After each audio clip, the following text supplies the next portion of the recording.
تكونوا دايما بخير. يلا بقى قبل ما نبدأ الفيديو ما تنسوناش بقى باللايك وبسبسكرايب او الاشتراك وتفعلوا الجرس عشان يوصلكوا كل جديد مننا. يلا نصلي على الحبيب، اللهم صل وسلم وبارك على سيدنا محمد وعلى اله وصحبه اجمعين. خلاص بقى كده ما فاضلش الا كام يوم والسنه الجديده تبدا، يا رب يجعلها سنه سعيده علينا وعليكم يا رب. يلا حبايبي بقى روتيننا النهارده في المطبخ. انا اول ما صحيت من النوم بقى، انا طبعا الاولاد راحوا المدرسه وكده، وعملت لي بقى ايه فطار كده زي ما انتم شايفين، بس يعني رغيف كده نصين وعملته بالجبنه، وعملت جنبه شاي بلبن، وقلت ايه افطر بقى وايه. وبعد ما فطرت بقى وغسلت الكوبايه وغسلت الطبق وغسلت الصينيه، بدات بقى. انا كنت جايبه حاجات من فتح الله، لو انتوا شفتوا لي جوله فتح الله قريب كنت رايحه يعني فتح الله، كنت رايحه للجبنه الموزاريلا وما لقيتهاش، ورجعت رحت لها تاني بقى عشان خاطر بصراحه هي احنا بنحبها قوي في البيتزا. وزي ما انتم شايفين جبت بقى السحلب بتاع فتح الله جميل قوي، بكام؟ ب40 جنيه. جبت ربع، ويعني زياده عن الربع، يعني هما بيوزنوا بيقولوا لك عايزه قد ايه، بتقولي كذا بيطلع يعني فرق كام جرام فعايز يعني. وبعد كده كمان جبت بقى كمان ايه، جبت الجبنه اللي هي بتاعه الفشار دي، تقريبا هناك برضو ب55، يعني الى 50 ل 55، انا مش متذكره السعر قوي. وجبت الدقيق ده كمان، الدقيق دوت جميل قوي قوي في المعجنات وفي البيتزا، بيخلي البيتزا جميله وطريه. بكام ده بقى؟ كان نازل عليه عرض في فتح الله، كان نازل ب8 جنيه. جبت بقى منه كميه، قلت تنفع بصراحه في البيت. انا ناويه ان شاء الله اعمل بقى عشان الساعه دي، عايزه بقى ايه نشغل الفرن كل شويه ونعمل بقى ايه حاجات في البيت تنفع. انا قلت ان شاء الله هعمل منه قراقيش، ناويه اعمل معاكم قراقيش قريب يعني، وبينفع بقى في الكيكات وجميل بصراحه يعني عن تجربه. وعندنا بقى كمان كنت جايبه رز كده اهو، هبدا برضه احطه برضه في البرطمان دوت. انا طبعا غسلتهم الاول وكنت مصفياهم وكده، وقلت بقى ايه اعبي الحاجه فيه اهو زي ما انتم شايفين بقى كده. والشعريه برضو زي ما انا قلت لكم انا غسلتهم كلهم وايه عبيت فيهم الحاجه اهو. ويومنا النهارده بقى معاكم، النهارده بقى طبعا الجو بدأ يبرد، الشتاء بدأ بقى ايه، يعني هو قعد وطول، يعني احنا حتى بقينا في شهر 10 شهر 11، معقوله لسه الشتاء ما جاش، بس شكله بقى ايه ناولنا. فقلنا بقى ايه النهارده نعمل بقى معاكم محشي كرنب. ما هو الشتاء لا اما محشي كرنب لا اما عدس، فاحنا النهارده اخترنا ايه ما بين وما بين لا، نعمل ايه. عملنا بقى ايه محشي كرنب. كنت جايبه كرنب من السوق يعني كده اول اسبوع، فقلت اعملها معاكم اهو. وحطينا ميه بقى كده وقلنا نعمل جنبها ايه بقى، نعمل جنبها لحمه. وزي ما انتم شايفين بقى كده، انا جبت الكرنبايه هي، انا كنت عينها في التلاجة من تحت يعني، كنت شايله الراس بتاعتها وحطيتها في التلاجة من تحت. هبدا بقى بعد ما الميه غليت حطيت شويه ملح، وعندي بقى كمان جايبه طبق كده زي ما انتم شايفين، طبق بميه عشان خاطر اول ما تطلع الجزء اللي يطلع اروح حاطاه ايه في الكرنب بالذات، او اي حاجه تتسلق تحط الكرنب عامه. وورق الخس بورق بس كده ورق الخس هنعمل برضو مع ورق الخس. ورق الخس بقى بيتحط في الميه ويتشال على طول، ده غير الورق الكرنب غير اي نوع سليق. هو اكتر حاجه بياخد تقريبا وقت في السليق ورق العنب شويه، لكن برضو الكرنب ما بقاش يستحمل، معرفش ليه يعني. كان الاول الكرنب بيستحمل شويه في السليق، بس دلوقتي بقت الكرنب ما بقاش يستحمل. او زي ما انتم شايفين بقى كده، هبدا بقى اطلع كده اشوف الورقه اللي على الوش واروح مطلعها اهي من الجنب. وهي بقى الحله للاسف هي عايزه حله كبيره عن كده، بس والله سلقت في دي بس سلقت، بس هي بقى الحله كل ما بتكون اوسع بتبقى اريح وايه، ما بتحكمنيش قوي في ان انا اطلع الورق منها اهو. هبدا بقى اطلع الورق كده من الجناب اهو. وده طبعا انا عملت الاكل، قلت بعد ما جبت الاولاد من المدرسه عشان خاطر هو للاسف يوم الشتاء قصير. وزي ما انتم شايفين بقى كده انا كنت شايلاها ونسيت بقى اشيل القلب، يعني اهم حاجه برضو اول ما نجيب الكرنبايه واحنا بنسلقها نشيل القلب عشان نقدر نطلع الورق من الجناب. بس انا للاسف نسيت اشيل القلب بتاعها عشان انا طلعتها من التلاجة ورحت حطها على طول في الحله. وبكده بقى خلصنا اهي بقى الكرنبايه، سلقنا الكرنبايه كلها وطلعناها بقى كده. بس للاسف بقى الكاميرا كانت واقفه، انا سلقت برضو الخس معاكم، بس زي ما قلت لكم انا حطيته في الميه على طول ورحت شايلاه على طول. الخس ما بيستحملش، عشان لو قعد دقيقه واحده في الميه بيتهري كده وما بينفعش يتحشي.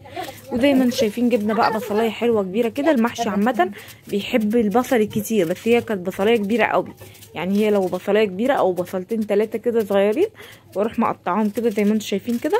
انا بحب اقطعها، يعني ما بحبهاش في الكبه بصراحه، عشان خاطر الطبيخ بالذات او المحشي بحب اقطعها قطع كده. لكن هو بس البانيه اللي بعمل له بفرم له البصل. وزي ما انتم شايفين بقى كده بعد ما قطعنا البصلايه كده، وما برميش الجزء بتاع التحتاني ده من البصله، بروح حاطاه في ايه، حاطاه في الشوربه اهو. زي ما انتم شايفين بقى كده قطعنا البصل كده، وهنبدا بقى ننزل بقطعه زبده، ونحط بقى ايه شويه زيت كده، ونبدا نشوح البصله معاكم كده اهي. وبعد كده بقى ايه ننزل بالصلصه معاكم اهو. وزي ما انتم شايفين بقى كده احنا حطينا الميه تغلي للحمه، هنبدا بقى ننزل كمان باللحمه معاكم اهو. وهو كان عرق فليتو على بعضه، كان محطوط في الفريزر، يعني طلعته قلت ايه اسلقه على بعض او زي ما انتم شايفين بقى كده، قلت اسلقه. بعد ما اسلقه اقطعه كده. وزي ما انتم شايفين حته البصله قلت لكم اللي هي بتبقى تحت في بقيه البصله كده، بروح حطها معاها مع اللحمه وهي بتتسلق، وانزل بقى بشويه فلفل اسمر وخلاص. الملح بقى ما بحطوش الا لما اللحمه تتسلق. وزي ما انتم شايفين بقى شوحنا كده البصله، وحطينا عليها زي ما قلت لكم الزيت وقطعه الزبده. هنبدا بقى ننزل بالصلصه. انا كنت ضاربه صلصه لسه قريب وعينها في العلبه، كنت شايله منها شويه في الفريزر وشلت الباقي ايه في علبه، قلت عشان ايه لو هطبخ منها هعمل محشي، كنت عامله حسابي ان انا هعمل محشي يعني، فشلت حبه في العلبه اهو. وبعد ما خدعنا بقى كده التخديعه خلاص اهي خلصت، هبدا بقى احط التوابل زي ما قلت لكم قبل كده في فيديوهات كتير. المحشي بالذات لازم التوابل بتاعته تبقى على الاخر خالص، عشان تفضل التوابل بتاعته يعني ايه في ريحه المحشي. هنزل بقى بملح وفلفل اسمر وكمون. طبعا الكمون كل ما كتر الكمون للمحشي بقى حلو. اهم حاجه في المحشي ان احنا نكتر له الكمون ونكتر له الخضره اهو. نزلت بالكمون ونزلت بالملح. هنزل بقى بعد كده بالفلفل الاسمر وشويه شطه بقى. وطبعا الشطه دي بقى حسب، يعني انا عندي ما بيحبوش الشطه كتير قوي. انا يعني انا كنت بحبها بس للاسف بقت تتعبني معرفش ليه. وبعد بقى ما الصلصه كده خلاص حطينا التوابل بتاعتها، هنبدا بقى ايه نشوح الرز اهو. زي ما انتم شايفين شوحنا الرز على النار شويه. وطبعا بقى ما حطيتش الخضره بعد ما اطفي على الرز وكده، بعد ما شوحته ابقى احط الخضره عشان تفضل لونها اخضر وتفضل ريحتها في المحشي. لكن لو انا شوحتها في الاول كده شوحتها مع الرز والنار لسه شغاله، ريحه الخضره ما بتبقاش موجوده قوي في المحشي. وزي ما انتم شايفين بعد ما حشينا بقى كده هبدا بقى ايه طبعا انا حشيت شويه خس صغننين كده في الجنب عشان ما حدش بياكله ملنا. وحشيت بقى اهو الكرنب زي ما انتم شايفين. هنزل بقى بشويه ملح على الوش كده، عشان طبعا انا الشوربه بتاعتي كنت بسلق اللحمه ولسه ما حطيتلهاش ملح، فحطيت بقى الملح على الوش كده اهو زي ما انتم شايفين. هبدا بقى اسقي المحشي زي ما انتم شايفين. طبعا بقى محشي الكرنب بالذات بيبقى ايه الشوربه بسوى المحشي ما بيبقاش اعلى، هو محشي بس الورق العنب اللي بتبقى ايه يبقى اعلى شويه من المحشي الشوربه تبقى اعلى. وزي ما انتم شايفين بقى بعد ما اتغدينا وغسلنا المواعين بقى قلنا بقى ايه ندخل بقى ايه نعمل لهم شويه سحلب كده، عشان خاطر ايه حاجه تدفي، عشان الجو ده بقى عايز لا اما سحلب لا اما بليله، عايز حاجات ايه تدفي. حطيت بقى كده السكر. انا كنت عندي نص كيلو لبن، حطيت نص كيلو لبن وما بحطش عليه بقى بصراحه ميه، بيبقى حلو سحله لبن بس. ونزلت عليه بقى بمعلقتين كبار كده، ده نص كيلو لبن ونزلت عليهم بمعلقتين كبار سحلب. وايه بقى وبدأت بقى احطهم على النار. بس اول حاجة لازم السحلب يتحط على اللبن يكون بارد ما يكونش سخن، عشان هو عامل فيه نشف عشان ما يبقاش مكلكع. لازم اول حاجة نقلبهم الاول قبل ما احطه على النار. وعندي بقى طبعا السحلب بتاع فتح الله بيبقى من غير مكسرات. فانا بقى ايه جبت مكسرات. انا عندي زبيب وعندي جوز الهند، بس طبعا ما بيحبوش الحاجات دي عليه، فحطيت عليه بس ايه حطيت عليه سوداني. انا جايبه سوداني برضو من المقله ومكسراه، قلت احطه عليه. وعندي بقى ميدو ما بيشربش السحلب، قلنا نعمل له بقى ايه هوت شوكليت لوحده، عشان ما ينفعش ان احنا نشرب وهو ما يشربش اهو. عملنا له بقى معانا كمان هوت شوكليت، وحطينا بقى لباباهم على الوش كده شويه هوت شوكليت برضو على السحلب بيحبوا كده.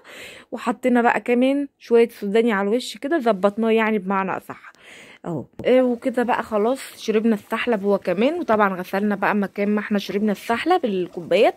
الوقت ده بقى في الشتاء بالذات عارفين لو المواعين سيبنا يعني ايه بتاعت الغدا على بتاعت العشاء على بتاعت كده، هنلاقيها اتكومت في الحوض قد كده ومش هنقدر نغسلها. اهم حاجه ان احنا بعد ما نخلص، كل ما نخلص حاجه اي حاجه نستخدمها نغسلها، عشان ايه؟ ما نكسلش. هو ده الشتا للاسف. وبعد كده بقى عندي بقى كمان كنت جايبه ليفت، قلت اخليه معاكم. ليفت بقى جميل دلوقتي، ولا شايف ولا اي حاجه. يعني انتوا لو عايزين تجيبوه وتخلوه، لو في الليفتات الصغننه دي في ناس بتجيبها وتخللها زي ما هي سليمه كده، بتقعد بقى فتره معانا. يعني هو دلوقتي حلو مضمون، مش شايخ، بيجي في الاخر كده بيبقى شايخ فما بقاش حلو. فانتوا هاتوا ليفت من دلوقتي وخلوه لو انتوا عايزينه تقعدوه كام شهر يعني. زي ما انتوا شايفين بقى كده. انا جبتها اقطعها بقى، ابدا انضفه كده معاكم اهو. عشان فيه اللي هو عامل زي الشعر الصغنن دوت. بشيله واشيل الطينه من جوه منه كده، وابدا انضفه واقطعه كده معاكم اهو. عشان خاطر بقى انقعه في، يعني احط عليه ملح كده واسيبه للصبح. يعني انا بجيبه واحطه من بالليل كده في الملح، واقطعه كده قطع صغيره واحطه في الملح واسيبه بقى لتاني يوم اخلله. هبدا بقى انضفه معاكم كده من الطينه. ورق اللفت ده كمان في ناس بتحشيه، يعني في ناس بتجيب اللفت ما بترميش منه حاجه، بتحشي الورق بتاعه. بس انا بصراحه يعني هي مامتي جربته قبل كده، هي حبته هي وخالته يعني. بس انا ما حبيتهوش. هما يعني بيعملوه زي ورق الخاص. يعني طبعا ورق الخاص ده مش الناس كلها بتحشيه، في ناس بتحشيه وفي ناس بتستغرب اصلا ان هو الورق الخاص بيتحشي.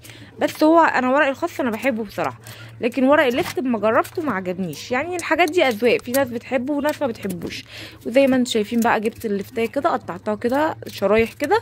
وانا بحب اخلي كمان الجزء اللي هو تحت دوت، اللي هو زي اسمها ايه، مش العروق بتاعته دي، برضو بحب اخللها، بتبقى حلو في المخلل اهي.